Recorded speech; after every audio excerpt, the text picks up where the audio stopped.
Tania de Shabbat, donc on était le 7 Elul. On est en train d'expliquer que l'action de la tzedaka, eh bien, ça crée le shalom. Pour comprendre l'idée du shalom, on a dit que c'est Hachem qui fait le shalom en haut, au shalom bimromav. Comment? Il crée le shalom entre la mida de Chesed représentée par l'ange Michael et la mida de Gvura, la sévérité, représentée par Gabriel. En d'autres termes, il y a ce que l'on appelle dans le langage de la Chassidoute Itkalelut Amidot, c'est-à-dire que quand deux midot sont contradictoires, il y a un antagonisme. L'un, le chesed, veut donner sans limite, l'autre, la gvura, veut apporter, mais avec l'effort personnel, eh bien, il y a une création d'une mida intermédiaire. La troisième mida, c'est Tiferet.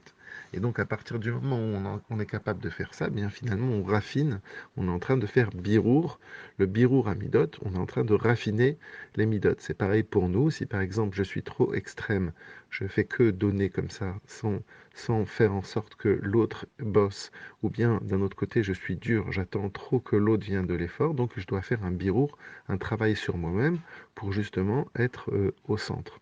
Et donc maintenant, c'est en créant l'amida de miséricorde. Maintenant, qu'est-ce qui va pousser Akadosh Baruch Hu à réveiller en lui cette mida-là? Eh bien, c'est parce que nous, on le fait comment? Grâce à la tzedaka. À partir du moment où on donne la tzedaka, bechen va chesed, parce qu'il ne suffit pas simplement de donner la tzedaka avec le chesed, avec la gentillesse. Il faut aussi avec le chen, avec la grâce. On peut donner la tzedaka à un pauvre en lui faisant comprendre qu'il est nul et qu'il lui manque quelque chose.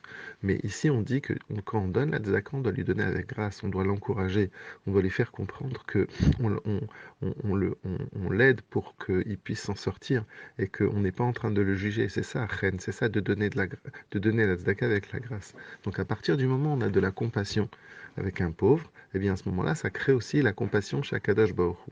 Ensuite, l'Admorazaken, il va dire qu'il y a deux sortes de shalom. Il y a le shalom en haut et il y a le shalom en bas. Qu'est-ce que ça veut dire le shalom en haut? Eh bien, c'est ce qu'on a expliqué, Bepamalia Shel Mala. Ça veut dire quoi? Ça veut dire que le shalom d'en haut, c'est que je suis en train d'avoir, il y a deux midot qui sont pas dans le Hémet, tous les deux midot sont dans la Gdusha.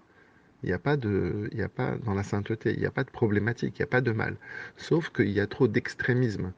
La vérité, elle ne s'exprime pas dans le fait qu'on est trop d'un côté ou de l'autre. Donc comme il y a deux côtés qui sont complètement différenciés, eh bien, je crée le shalom, je crée la possibilité qu'il puisse y avoir un passage entre les deux. C'est grâce à ça que le monde y vit, puisque on sait qu'au début de la création, Akadosh Baruch Hu, il a fait que Bimidat Hadid, que durement, et le monde n'arrive pas à vivre. La même chose dans un couple ou dans un foyer ou avec des amis, si on n'est que d'une seule côté, ben, on n'arrive pas, la relation elle se casse, elle se brise à un moment donné.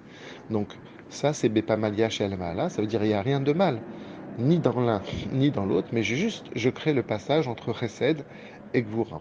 Maintenant, il y a aussi le travail du Shalom en bas. Là, c'est quoi le travail du Shalom en bas? C'est que quand Adam Arishon a pris de l'arbre de la connaissance, bien il a amené le mal, il a amené le mal dans ce monde.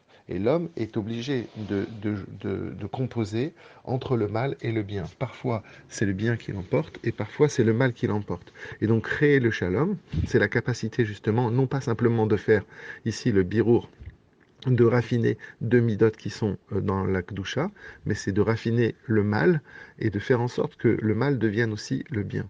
Et donc après, aujourd'hui, dans le Tanya de dimanche, l'Admorazaken va expliquer les deux façons.